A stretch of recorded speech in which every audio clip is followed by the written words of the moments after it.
नरसिंह मेहता का जन्म हुआ और जन्म के 5 वर्ष बाद उस नगर में ऐसी कोई बीमारी चली, उस बीमारी में नरसिंह मेहता के माता पिता ने शरीर छोड़ दिया, मर गए। अब नरसिंह मेहता किसके भरोसे? दादी जी के भरोसे। दादी और पोते का प्यार बड़ा विचित्र होता है, और वैसे भी मूल से ब्याज प्यारो रहे।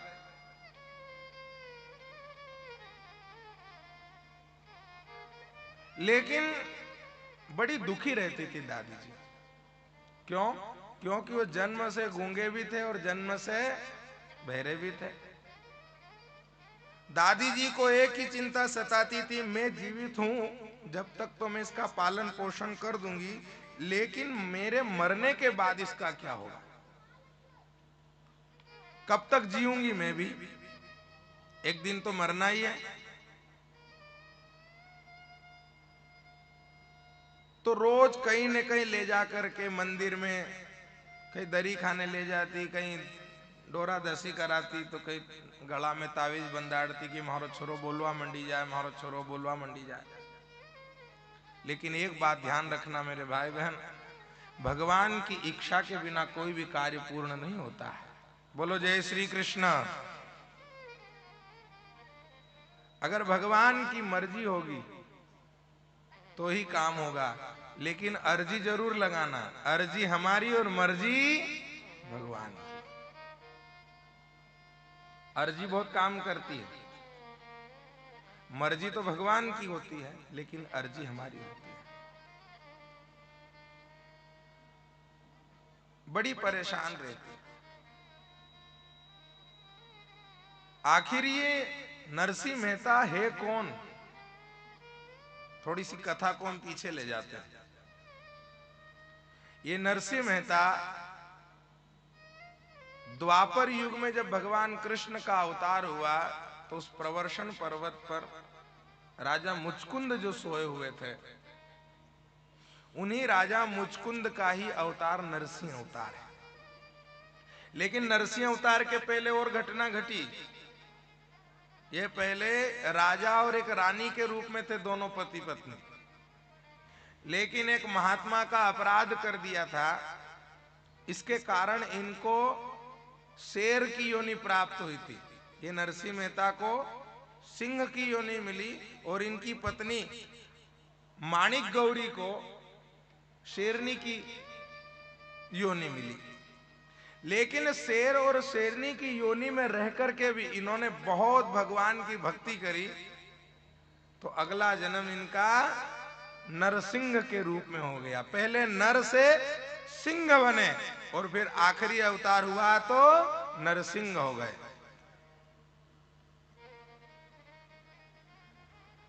भक्ति का प्रभाव है मेरे भाई। आप जब रात्रि में सोते हो ना, तो सोते समय अगर आपके मुंह से ओम नमो भगवते वासुदेवाय, ओम नमो भगवते वासुदेवाय बोलते बोलते अगर आप सोओगे ना, तो रात भर आपकी सांस वही जपती रहेगी। ये वैज्ञानिकों ने भी सिद्ध कर दिया। बोलो जय श्री कृष्ण। मैं नहीं कह रहा हूं, वैज्ञानिकों ने भी ये बात सिद्ध कर दी है कि आप सोते सोते अगर माला करते करते सोए हो, ओम नमो भगवते वासुदेवाय, ओम नमो भगवते वासुदेवाय, ओम नमो भगवते वासुदेवाय, और अगर आपको नींद आ जाती है तो पूरी रात वही चलता रहता है। आपकी श्वास श्वास पर हरि जपो, व्यथा श्वास जनि होय, क्या जाने इस श्वास की आवन हो न हो। तो श्वास श्वास में भगवान के ही नाम चलते रहते हैं। तो जागने से ज्यादा सोते समय भी बड़ा ध्यान रखना चाहिए, भगवान का भजन कर लेना चाहिए। अच्छा, दिन में तो भगवान के नाम से लो टूट जाती, लेकिन रात में नहीं टूटती। एक बार अगर रात में सोते समय आप भगवान का नाम लेकर सोने लग गए, तो हम आपको भरोसा दिलाते हैं पूरी रात भर आप भगवान का ही भजन करोगे। ये राजा मुचकुंद कब सोए थे? ये राजा मुचकुंद प्रवर्षण पर्वत पर कब सोए थे? त्रेता युग में। हाँ क्षमा कीजिएगा, त्रेता युग में सोए तो सतयुग में सोए,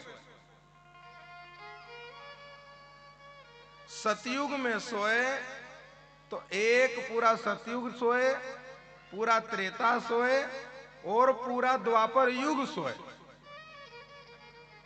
जब भगवान ने जाकर के अपना पीतांबर उड़ा दिया राजा मुचकुंद को और भगवान छिप गए, वो कालियवन आया, कालियवन ने उस राजा मुचकुंद को लात मारी और जैसे राजा मुचकुंद की आंखें खुली तो कालियावन जल करके भस्म हो गया। फिर उस राजा मुचकुंद ने भगवान से पूछा कि हे प्रभु, मेरी जिंदगी तो पूरी सोने में ही निकल गई, फिर आपका दर्शन मुझे क्यों हुआ? तो भगवान श्री कृष्ण कहते हैं, राजन, जब तुम सो रहे थे ना, तो सोते समय तुम्हारे मुख से एक ही शब्द निकल रहा था, ओम नमो भगवते वासुदेवाय, ओम नमो भगवते वासुदेवाय, ओम नमो भगवते वासुदेवाय। ये बोलते बोलते तुमको नींद आ गई। तो पूरा सतयुग, पूरा त्रेता युग, पूरा द्वापर युग आपने ओम नमो भगवते वासुदेवाय का जाप किया। भगवान ऐसे ही नहीं मिलते मेरे भाई बहन। बोलो जय श्री कृष्ण, जोर से बोलो। भगवान ऐसे ही नहीं मिलते हैं, भगवान तपस्या से मिलते हैं। तो तपस्या कौन सी होना चाहिए? भगवत नाम की तपस्या होना चाहिए।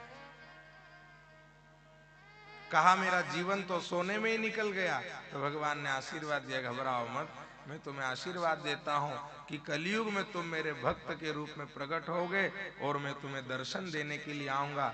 और भक्त में भक्त अगर नाम आएगा तो सबसे पहला भक्त नरसिंह मेहता का नाम आएगा। वही राजा मुचकुंद नरसिंह मेहता बने। जन्म से गूंगे हैं मेरे भाई बहन।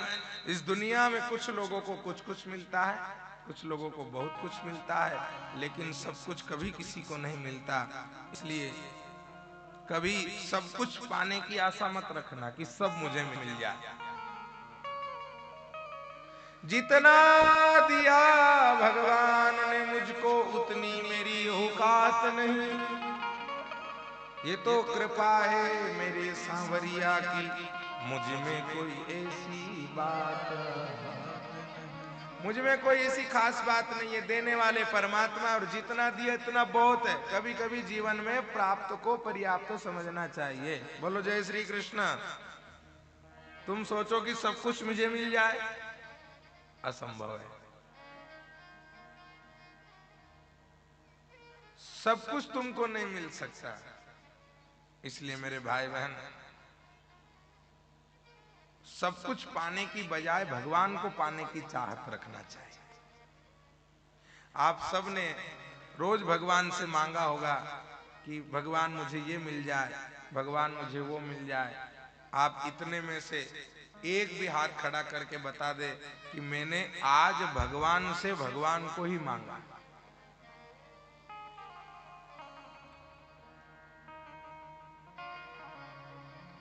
सब भगवान से मांग रहे हैं, भगवान को कोई नहीं मांग रहा है।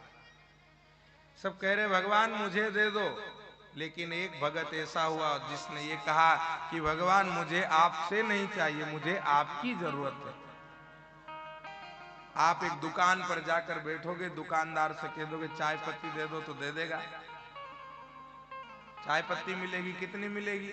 1 किलो, 2 किलो, 5 किलो। आप शक्कर मांगोगे 1 बोरी, 2 बोरी, 4 बोरी दे देगा। लेकिन अगर दुकानदार को ही मांग लोगे तो दुकान ही अपनी हो जाएगी। क्यों जी?